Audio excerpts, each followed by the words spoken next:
ஆகவே பொள்ளாச்சி ஜெயராமன் தான் எடப்பாடி பழனிசாமி நாசமா போறதுக்கு காரணமே பொள்ளாச்சி ஜெயராமன் தான், வேற யாரும் கிடையாது. அந்த பக்கம் கேபி முனுசாமி இந்த ஒரு 4-5 பேர் இருக்காங்க, தவறான வழியில கொண்டு போய் ஒரு வழியா முடிச்சிட்டாங்க. ஒரே வழிதான் இருக்கு பழனிசாமி ஃப்ரெண்டுங்கிறதால சொல்றேன். நான் வேற கட்சிக்கு போனாலும் இந்த சப்ஜெக்ட் இப்ப ஆரம்பிச்சிருச்சு.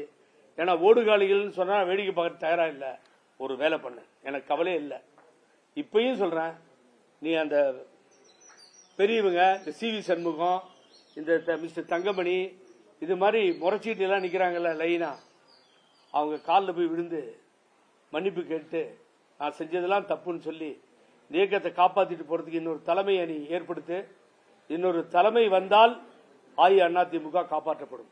எனக்கு என்ன பொறுத்த வரைக்கும் நான் பார்த்து ரொம்ப பேர் புத்தாலியே கேட்பான், அவர் விட்டா வேற ஆள் இருக்காங்களா, அவர் விட்டா வேற யார் இந்த கட்சி நடத்த முடியும்? என்ன ஆக்ஸ்போர்ட்ல போய் படிச்சுட்டா வந்தாரு அவரு, லண்டன்லயும் அமெரிக்காவிலையும் இந்த கட்சியை நடத்துறதுக்கு. சசிகலா கால் போட்ட பிச்சை ரொம்ப கேவலமா சீஃப் மினிஸ்டர் பேசுறது நாங்க வேடிக்கை பார்த்துட்டு இருக்க முடியாது சார். ஆகவே நீ உதயகுமார், நீ இந்த கேஸை ஃபைல் பண்ணோம், நீ ஜெயிலுக்கு போறது உறுதி. நாவடக்கம் தேவை. தோத்து முடிச்சுட்டீங்க, கம்ப்ளீட்டா காலி விடுங்க. பிஜேபி எதுக்கணும்னு ஒரே குறிக்கோளோட இருந்தோம். பிஜேபி ஒரு சீட் தான் வந்துச்சு தமிழ்நாட்டில். ஜாதிய அறவே ஒழிச்சு காமிச்ச அருமையான தலைவராக ஜோசப் விஜயை பாக்குறோம். கேண்டிடேட் யாருன்னு தெரியுமா? நான் ஓபனா கேட்கிறேன். அந்த கேண்டிடேட்டே தெரியாது, ஜாதி எப்படி தெரியும் சொல்லுங்க? 118 பேர்த்துல ஒரு 8 பேரே தெரியும். 100 பேருக்கு சொல்ல முடியுமா?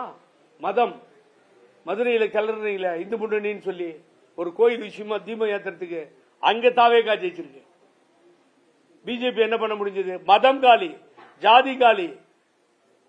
ஆகவே கேண்டிடேட் செலவு பண்றதும் கிடையாது. யாரும் ஒரு 10 பைசா கேண்டிடேட் கொடுக்கல. யாராவது சொந்த செல்வாக்கில் ஒருத்தர் 2 பேர் பண்ணியிருந்தா ஓகே.